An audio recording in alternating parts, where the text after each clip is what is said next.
रोजच्या ताज्या घडामोडींसाठी आवाज टीव्हीला सबस्क्राईब करा आणि बेल आयकॉन प्रेस करा।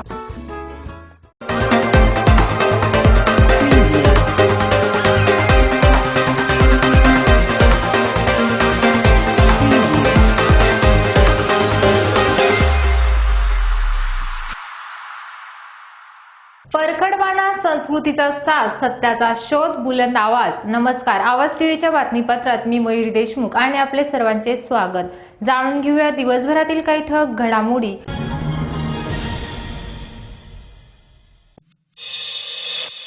वाढत्या चोऱ्यांनी धुळेकर हवालदिल।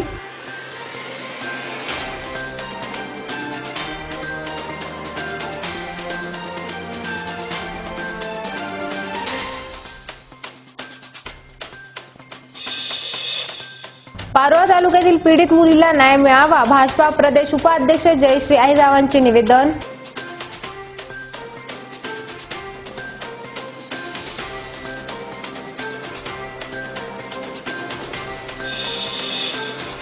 पारोळा तालुक्यातील अत्याचार पीडित मुलीच्या मारेकऱ्यांना फाशी द्या, अखिल भारतीय मराठा महासंघाचे निवेदन।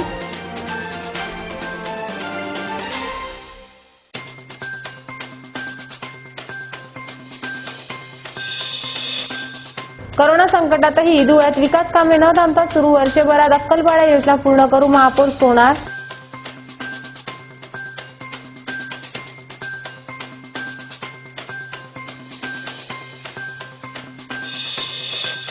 आणि अकोले संगमनेर रस्त्याची खड्डे तात्काळ भरण्यासाठी माजी आमदार वैभवराव पिचड यांचा कार्यकारी अभियंत्यांच्या दालनात ठिय्या।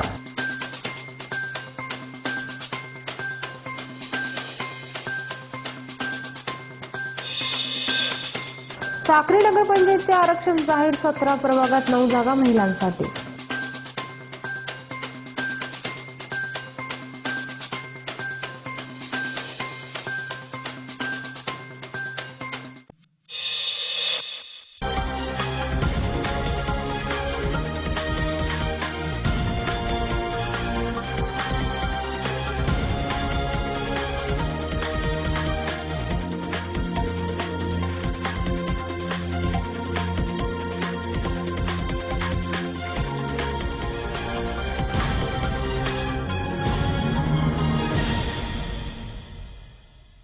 आता बातमीपत्र विस्ताराने। चोरट्यांची दिवाळी आणि धुळेकरांची दिवाळी ही वास्तव स्थिती आहे। पोलीस निरीक्षकांच्या सरकारी बंगल्यात हात मारू शकणाऱ्यांसाठी इतरांची घरे व दुकाने म्हणजे किसखेत की मुली असाच प्रकार। सातत्याने होत असलेल्या चोऱ्या काही थांबायच्या नाहीत। घेत नसल्याने ऐन दिवाळी धुळेकर मात्र हवालदिल झालेले आहेत। आज देवपुरातील जैन कॉलनीतील प्लॉट नंबर 147 मध्ये असलेले मिल्क सेंटर चोरट्यांनी फोडत रोकड लांबवली आहे। प्रशांत गिरधर देसले यांच्या मालकीचे जैन कॉलनीत चुडामणी बंगला ते इंदिरा गार्डन दरम्यान छत्रपती मिल्क सेंटर या दुकानात ही चोरी झाली आहे। घटनेची माहिती मिळताच देवपूर पोलीस ठाण्याचे एपीआय चंद्रकांत पाटील व एलसीबीचे पथकही दाखल झाले। चोरटा स्वस्तिक फरसान व छत्रपती मिल्क सेंटरच्या बोळीत लपलेला होता। मध्यरात्री 1:30 वाजेच्या सुमारास दुकाने शटर कुलूप टायमीच्या साह्याने तोडले। काउंटरच्या ड्रॉवरमध्ये असलेले 22,000 रुपयांची रोकड घेतली। शिवाय जाताना तोडलेले कुलूपही चोरट्याने सोबत नेले। तसेच सीसीटीव्ही कॅमेरा फोडत पुरावाही नष्ट करण्याचा प्रयत्न केला। मी छत्रपती मिल्क सेंटर अमूलचा धुळे शहराचा डिस्ट्रीब्युटर आहे। माझं जैन कॉलनी प्लॉट नंबर 147 सोना सुपर शॉप जवळ शॉप आहे। दैनंदिन रोजनिशीप्रमाणे मी संध्याकाळी काउंटर 8:09 वाजेला माझा व्यवहार संपवून मी घरी निघालो। दुसऱ्या दिवशी सकाळी ज्यावेळेस 7 वाजेला 7:30 वाजेला ज्यावेळेस दुकान मी ओपन केलं त्यावेळेस माझ्या लक्षात आलं की शटरचे कुलप तोडलेले आणि शटर अर्ध उघडं दिसलं। त्यावेळेस मला लक्षात आलं की काहीतरी गडबड आहे। त्यावेळेस मी मध्ये येऊन बघितल्यानंतर कळालं की आपल्या दुकानात चोरी झाली आहे। त्यावेळेस मी माझ्या काउंटरवरती गल्ल्यातला गल्ला बघितला तर गल्ल्यात मला लक्षात आलं की माझी जी रात्रीची ठेवलेली कॅश होती ती साधारणतः 22,000 रुपये मी रात्री मोजून गेलो होतो। रात्री मी ती कॅश घरी नव्हती नेली, घर माझं जवळच असल्या कारणाने मी कॅश इथंच राहू द्यायचो। तर ती रात्री ती कॅश चोराने लंपास केली। त्यात माझ्याकडे सीसीटीव्ही कॅमेरे बसवलेले, बाहेर आत सगळीकडे कॅमेरे बसवलेले आहेत। चोर रात्री साधारणतः सीसीटीव्ही कॅमेऱ्यामध्ये बघितल्याप्रमाणे तो रात्री 1:20 ते 1:27 तो त्याने प्रवेश केला. त्याने पहिल्या आधी तर त्याचे पूर्ण मास्क वगैरे लावलेला असल्या कारणाने तो ओळखू येण्याच्या परिस्थितीतच नव्हता. त्याने आधी बाहेरचे कॅमेरे एका काठीने किंवा एखाद्या दंड्याने असतील त्याने ते कॅमेऱ्याची दिशा बदलवली. त्यानंतर रात्री त्याने 1:27 तर 2:55 ते 60 मिनिटापर्यंत 3 वाजेपर्यंत तो बाहेरच कारभार करत असला. त्यानंतर 3 वाजेला त्याने दुकानात एंट्री केली. दुकानात एंट्री केल्यानंतर दुकानात असलेला हात असलेला काउंटरवरच्या कॅमेऱ्यात तो दिसला. त्याने कॅमेऱ्यावर त्याचं लक्ष गेल्याबरोबर त्याने मेन सप्लाय ऑफ केला आणि त्याच्यानंतर त्याने ते काम केलं. सकाळी मला सगळं बघितल्यानंतर मग मी सकाळी पोलीस स्टेशनला जाऊन देवपूर पोलीस स्टेशनला जाऊन मी माझी कंप्लेंट नोंदवली. त्या कंप्लेंटनुसार तत्परतेने डिपार्टमेंटचे अधिकारी सगळे येऊन त्यांनी व्हिजिट दिली. CCTV फुटेज बघितले. त्याचे पेनड्राईव्हमध्ये त्यांनी ते CCTV फुटेज सगळे लोड केले आणि त्यानुसार मग पुढची कारवाई त्यांनी करू आणि त्वरित चोराचा तपास करू असं आश्वासन देऊन ते केलं. टोळी तालुका पारोळा या गावातील 20 वर्षीय विद्यार्थिनीचे अपहरण करून 3 नराधमांनी तिच्यावर सामूहिक बलात्कार करत नंतर तिला विष पाजून ठार केले. या अमानुष घटनेतील दोषी आरोपींना फाशीची शिक्षा झालीच पाहिजे अशी मागणी प्रदेश उपाध्यक्ष भाजपा महिला मोर्चाच्या जयश्री अहिरराव यांनी निवेदनाद्वारे केली आहे. यावेळी जिल्हाध्यक्ष मायादेवी परदेशी, उपमहापौर कल्याणीताई अंपळकर, नगरसेविका प्रतिभा चौधरी, अमृता पाटील, सुनीता सोनार आदी उपस्थित होत्या. यात आमची प्रमुख मागणी अशी आहे, पारोळा या तालुक्यातील टोळी या गावात जी घटना घडली, अल्पवयीन 20 वर्षाच्या मुलीवर त्या ठिकाणी अत्याचार करण्यात आला आणि तिला त्या अवस्थेत पारोळा बस स्टँडच्या बाहेर टाकून देण्यात आलं. त्यावेळी अत्यवस्थ परिस्थितीत आढळल्यावर पोलिसांनी तिला धुळे हॉस्पिटलला आणलं, सिव्हिल हॉस्पिटलला, आणि त्यानंतर तिने ज्या जबान्या दिल्या त्यात आरोपी होते त्यांना पोलीस प्रशासनाने अटक केलेली आहे. या तिघही आरोपींना फाशीची शिक्षा व्हावी ही आमची प्रमुख मागणी आहे आणि फाशीची शिक्षा होण्यासाठी हा गुन्हा जो आहे तो फास्ट ट्रॅक कोर्टामध्ये चालवण्यात यावा अशी आम्ही या ठिकाणी प्रशासनाकडे विनंती केलेली आहे. तसेच कालच आम्ही आमच्या प्रदेशाच्या उपाध्यक्षा माननीय चित्राताई वाघ आल्यावर त्या कुटुंबियांची देखील भेट घेतली आणि जळगावला देखील आम्ही निवेदन दिलेलं आहे. यात पोलीस प्रशासनाचं चांगलं सहकार्य हे लाभलेलं आहे. गुन्हे देखील चांगल्या पद्धतीने कलम ही लावण्यात आलेली आहे. पोलिसांचं पूर्ण सहकार्य आहे. परंतु आम्ही प्रशासनाला हीच विनंती करत आहोत की जोपर्यंत अशा आरोपींना, महिलांवर अत्याचार करणाऱ्या, बलात्कार करणाऱ्या आरोपींना कठोर शासन हे केलं जात नाही तोपर्यंत महिलांवर अत्याचार करणाऱ्यांना वचक बसणार नाही. म्हणून फाशीची शिक्षा सुनावण्यात यावी अशी आमची प्रमुख मागणी आहे. टोळी तालुका पारोळा या गावातील 20 वर्षीय विद्यार्थिनीचे अपहरण करून 3 नराधमांनी तिच्यावर सामूहिक बलात्कार करत नंतर तिला विष पाजून ठार केले. या अमानुष घटनेनंतर दोषी आरोपींना फाशीची शिक्षा झालीच पाहिजे अशी मागणी अखिल भारतीय मराठा महासंघाच्या वतीने करण्यात आली. धुळे जिल्हाधिकारी कार्यालयाबाहेर निदर्शने करीत आज मराठा महासंघाच्या वतीने जिल्हा प्रशासनाला निवेदन देण्यात आले. टोळी तालुका पारोळा ह्या गावातील कुमारी निलिमा सावंत या मुलीवर 4 दिवसापूर्वी अपहरण करून अत्याचार करीत विष पाजण्यात आले. तिला हिरे शासकीय रुग्णालयात उपचारासाठी दाखल केले गेले. मात्र मंगळवारी पहाटे तिचा मृत्यू झाला. त्या मुलीला न्याय मिळावा, आरोपींना जलद गतीने न्यायालयात खटला चालवून लवकरात लवकर फाशीची शिक्षा झालीच पाहिजे. अशी घटना पुन्हा घडू नये यासाठी आरोपींवर कायद्याचा दबदबा वाढला पाहिजे. याकरिता धुळे जिल्हा मराठा महासंघाच्या वतीने या घटनेचा निषेध करण्यात येत आहे असे निवेदनात म्हटले आहे. यावेळी मराठा महासंघाचे धुळे जिल्हाध्यक्ष जगनबापू ताकटे, शहर अध्यक्ष विक्रमसिंग काळे, जिल्हा संघटक बाजीराव खैरनार, शहर सचिव पवन शिंदे, आशिष देशमुख, सतीश गिरमकर, सचिव अमोल साळुंके, राजेंद्र मराठे, उमेश पवार, भटू कदम, दीपक गिरमर, संजय नेतकर, सुरेश सूर्यवंशी आदी उपस्थित होते.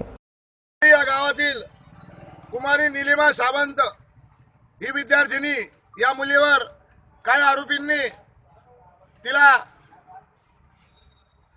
अत्याचार, अन्याय करून तिचे अपहरण केले होते. 2-4 दिवसापासून तिच्यावर अन्याय अत्याचार करत होते आणि तिला मारून टाकू, तुझ्या आई वडिलांना सांगितलं की तुला आम्ही मारून टाकू, त्या धाकाने ती आई वडिलांना सांगू नये म्हणून तिला विष पाजून, विष प्रशासन करून तिला रस्त्यावर फेकून दिले आणि त्या मुलीला पारोळा तालुक्यातील रुग्णालयामध्ये दाखल केले होते. परंतु तिथे काही इलाज झाला नाही. त्यांना धुळे शासकीय महाविद्यालयामध्ये, शासकीय रुग्णालयामध्ये आणले होते. तिथे मंगळवारी पहाटे दुःखद निधन झाले. ज्या आरोपींनी तिच्यावर अन्याय अत्याचार केला त्यांना फाशीची शिक्षा झाली पाहिजे। यापुढे कोणीही असे कृत्य करू नये म्हणून जलद कोर्टामार्फत हे फास्ट ट्रॅक कोर्टामध्ये हे दाखल करून लवकरात लवकर त्यांना फाशीची शिक्षा झाली पाहिजे असे धुळे जिल्हा अखिल भारतीय मराठा महासंघाच्या वतीने आम्ही आज कलेक्टर साहेबांना निवेदन दिले आहे। यापुढे कोणीही असे कृत्य करू नये म्हणून आम्हाला केंद्र शासनाला, राज्य शासनाला आणि पोलीस प्रशासनाला नम्र विनंती आहे की असे कृत्य वारंवार घडू नये। यासाठी यांना जर जलद कोर्टाने फाशीची शिक्षा सुनावली तर असे कृत्य कोणी करणार नाही। यापुढे असे कृत्य घडू नये, अन्यथा अखिल भारतीय मराठा महासंघाच्या वतीने आंदोलन छेडण्यात येईल। असे कोरोनाचे संकट आल्यामुळे यंदा बजेट मंजूर करण्यात विलंब झाला, मात्र शहराच्या विकासासाठी भारतीय जनता पक्ष कटिबद्ध आहे। आर्थिक संकट असले तरी विकासाची कामे न थांबता सुरू आहेत। 100 कोटीतून रस्ते निर्मिती केली जात आहे। गेल्या 4 महिन्यापासून पाणी पुरवठा करताना अडचणी येत आहे। 8-8 दिवस काही भागात पाणी येत नाही, परंतु वीज खाते यासाठी दोषी आहेत। सध्या नागरिकांना पाण्यासाठी जो त्रास सहन करावा लागत आहे त्याबद्दल धुळेकरांची मी माफी मागतो। मात्र अक्कलपाडा पाणी पुरवठा योजनेचे काम सुद्धा वेगाने होत आहे। येत्या वर्षभरात ही योजना पूर्ण करून शहरातील नागरिकांना दररोज उच्च दाबाने पाणी पुरवठा केला जाईल। तसेच कोरोनाच्या संकट काळात मी स्वतः धुळे शहर पिंजून काढेल, लोकांमध्ये जनजागृतीसाठी प्रयत्न करेल। स्वतः कोरोना पॉझिटिव्ह झालो। आयुक्तांसोबत स्वतः फील्डवर कष्ट घेतल्यामुळे आणि सर्व प्रशासनाने सुद्धा मेहनत घेतल्याने धुळ्यात आज कोरोना नियंत्रणात आला आहे। येत्या काळात धुळे शहरातील विकासाची सर्व कामे पूर्ण करून शहरातील जनतेला सुखसुविधा उपलब्ध करून देणार आहोत, असे प्रतिपादन महापौर चंद्रकांत सोनार यांनी आज महापालिकेच्या अर्थसंकल्पीय महासभेत केले। महापालिकेचा 764 कोटी 4,16,000 रुपयांचा कुठलाही करवाढ नसलेला सन 2020 ते 21चा अर्थसंकल्प आज मनपा महासभेत मंजुरीसाठी सादर करण्यात आला। अर्थसंकल्प मंजुरीसाठी मनपाच्या सभागृहात महासभेचे आयोजन केले आहे। या महासभेला सत्ताधारी भाजपांसह विविध पक्षाचे नगरसेवक बहुसंख्येने उपस्थित होते। कोविड-19च्या कारणाने अनेक जण ऑनलाईन पद्धतीने सुद्धा या सभेत सहभागी झाले। सभेच्या सुरुवातीला दिवंगत मान्यवरांना श्रद्धांजली अर्पण करण्यात आली। त्यानंतर महापौर चंद्रकांत सोनार यांनी अर्थसंकल्पावरील चर्चेला प्रारंभ करताना सविस्तर प्रास्ताविक केले। संगमनेर रस्त्याच्या दुर्दशेने हैराण झाले असून दीपावली सणासुदीच्या काळात लोकांची संगमनेर अकोले रस्त्यावर जास्त वर्दळ असते। त्यामुळे अकोले संगमनेर रस्त्यावरील खड्डे डांबराने तात्काळ बुजवावे या मागणीसाठी माजी आमदार वैभवराव पिचड यांनी सार्वजनिक बांधकाम विभाग कार्यकारी अभियंता RR पाटील यांच्या दालनात ठिय्या दिला असता उद्यापासून तात्काळ खड्डे बुजवण्याचे आश्वासन कार्यकारी अभियंता यांनी दिले। यावेळी भाजपा तालुका अध्यक्ष सीताराम भांगरे, अकोलेचे उपनगर अध्यक्ष बाळासाहेब वडजे, नगरसेवक परशुराम शेळके, सरचिटणीस भाऊसाहेब पाकचौरे, चंद्रकांत घुले, शंभू नेहे, राहुल देशमुख, विजय पवार, हितेश कुंभार, ज्ञानदेव निसाळ, मोईन शेख आदी उपस्थित होते। यावेळी चर्चा करताना माजी आमदार पिचड आक्रमक होऊन म्हणाले, हायब्रिड युनिटी अंतर्गत कोल्हारगोटीवरील संगमनेरबारी रस्त्याच्या सुरू असलेल्या कामाचा ठेका देताना रहदारीसाठी रस्ता उपलब्ध करून देण्याचे ठरलेले असताना सदर ठेकेदाराने याकडे दुर्लक्ष केलेले आहे।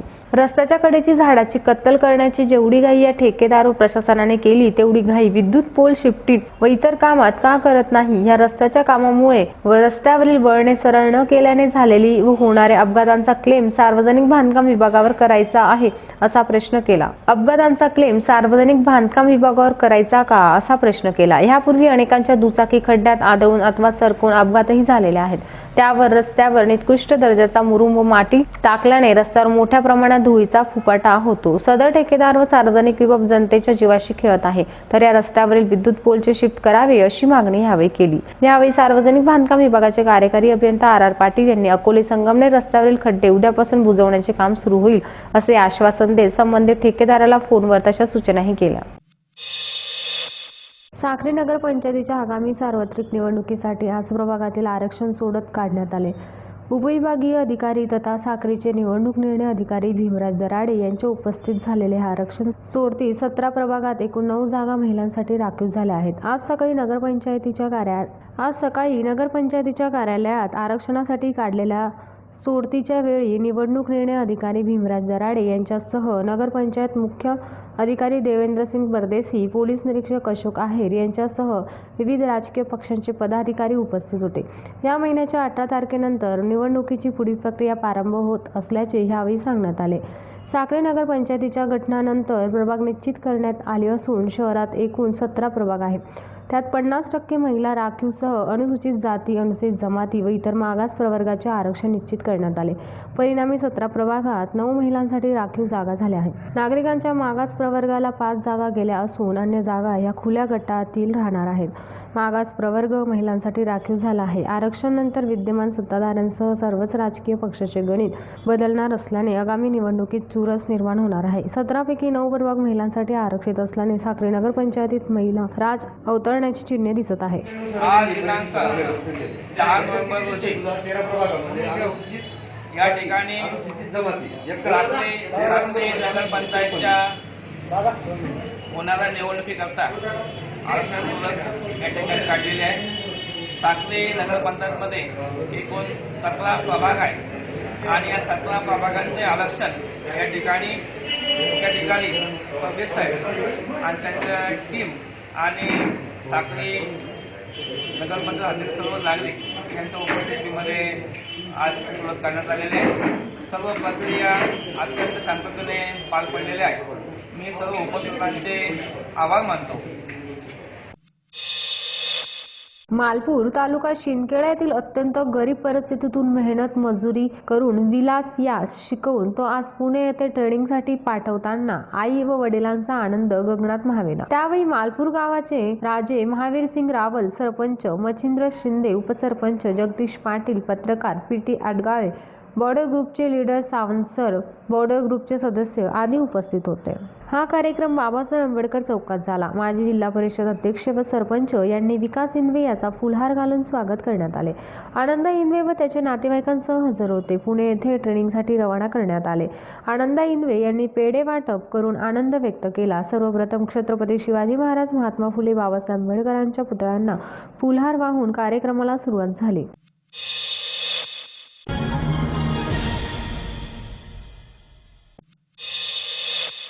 वाढत्या चोरांनी धुळेकर हवादिल.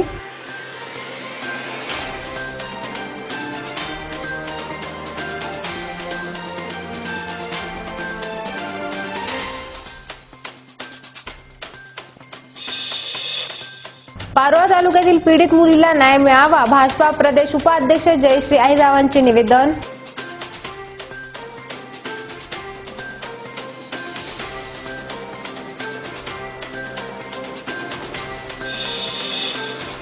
पारोळा तालुक्यातील अत्याचार पीडित मुलीच्या मारेकऱ्यांना फाशी द्या, अखिल भारतीय मराठा महासंघाचे निवेदन.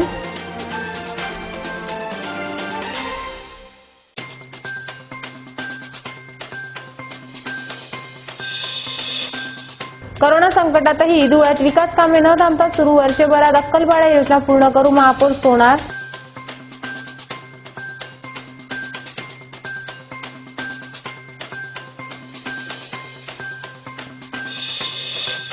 आणि अकोले संगमनेर रस्त्याची खड्डे तात्काळ भरण्यासाठी माजी आमदार वैभवराव पिचड यांचा कार्यकारी अभियंत्यांच्या दालनात ठिय्या.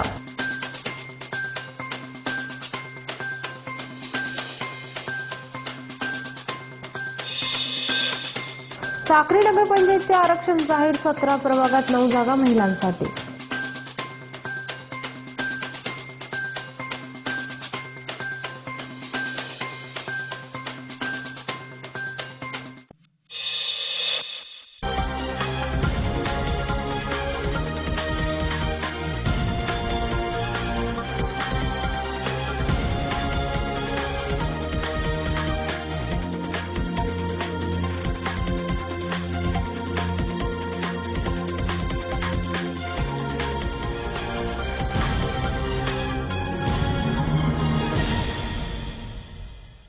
याचबरोबर आवाज टीव्हीचे बातमीपत्र संपले. भेटूया पुढील बातमीपत्रात. तोपर्यंत नमस्कार. जीवन तुमने दिया है संभालोगे तुम.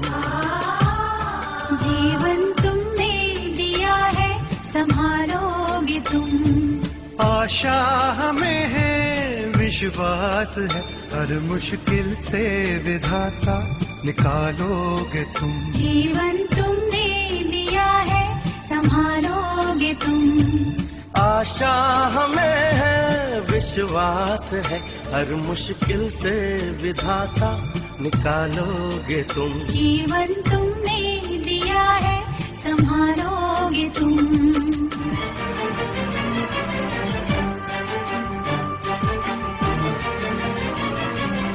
सारे जहां की भलाई करें, हम ना किसी की बुराई करें। इस दुनिया के दुखों से बचा लोगे तुम, इस दुनिया के दुखों से बचा लोगे तुम।